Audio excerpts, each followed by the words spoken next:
தேவனே நான் ஓமதண்டையில் இன்னும் நெருங்கி சேர்வதே என் ஆவல் பூமியில்.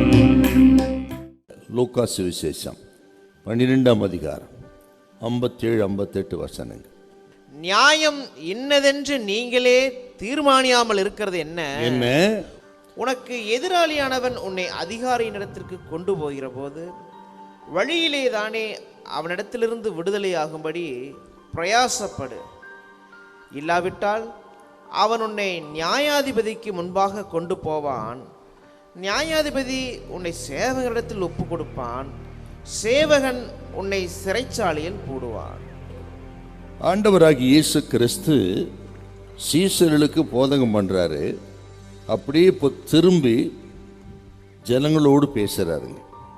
அப்படி பேசும் பொழுது தான் மிக முக்கியமான ஒரு கருத்தை ஜனங்கள் மத்தியில் ஆழமாய் கர்த்தர் பதிவு செய்கிறார். பிரயாசப்படுங்கள் அப்படின்னா விடுதலையாகும்படி பிரயாசப்படுங்கள் அப்படின்னு அர்த்தம்.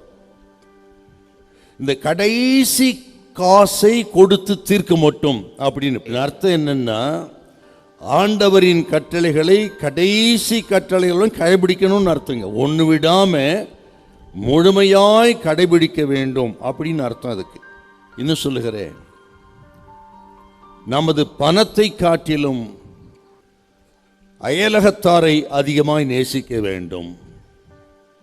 நமது பணத்தை காட்டிலும் எதிராளி அதிகமாய் நேசிக்க வேண்டும்.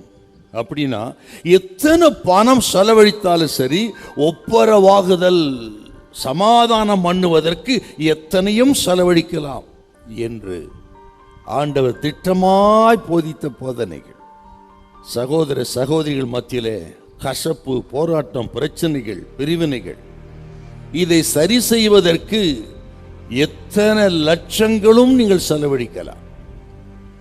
ஒப்புரவாகுதல் அதுதாங்க முக்கியம். தேவனோடும் மனுஷனோடும் ஒப்புரவாகுவது தான் ரொம்ப முக்கியம். அதுக்கு எவ்வளவோ நீங்க செலவழிக்கலாம், எவ்வளவும் நஷ்டப்படலாம்.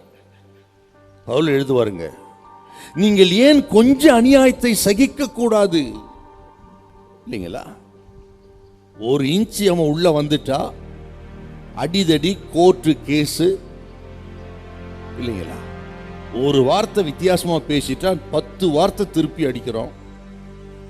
அதற்காக நம்ம எதையும் செய்ய ஆயத்தமா இருக்கிறோம். இந்த சுபாவங்களை மாற்றணும்னு தாங்க அப்பா பேசுறாரு. இதெல்லாம் இருக்குதா இல்லையா இன்னைக்கு விசுவாசிகள் மத்தியில?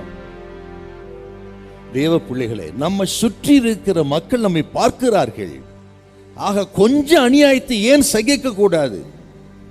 நம்ம விசுவாசியை தான். ஆனால் அடுத்தவரோட உறவு நமக்கு எப்படி இருக்குங்க? நமது பர்சனல் லைஃப் எப்படி இருக்குது? அதை கொஞ்சம் ஆராய்ச்சி பார்க்கணுங்க நம்ம. ஆகவே இந்த நாளிலே தேவனோடும் மனிதனோடு உள்ள உறவை நம்ம சரிப்படுத்த உங்களை பரிசுத்தப்படுத்திக் கொள்ளுங்கள். ஒன்றுக்கும் கவலைப்படாதீங்க. உங்கள் ஜெபமெல்லாம் கேட்கப்படும். எல்லாவற்றையும் கர்த்தர் தருவார். ஹல்லேலூயா, ஹல்லேலூயா.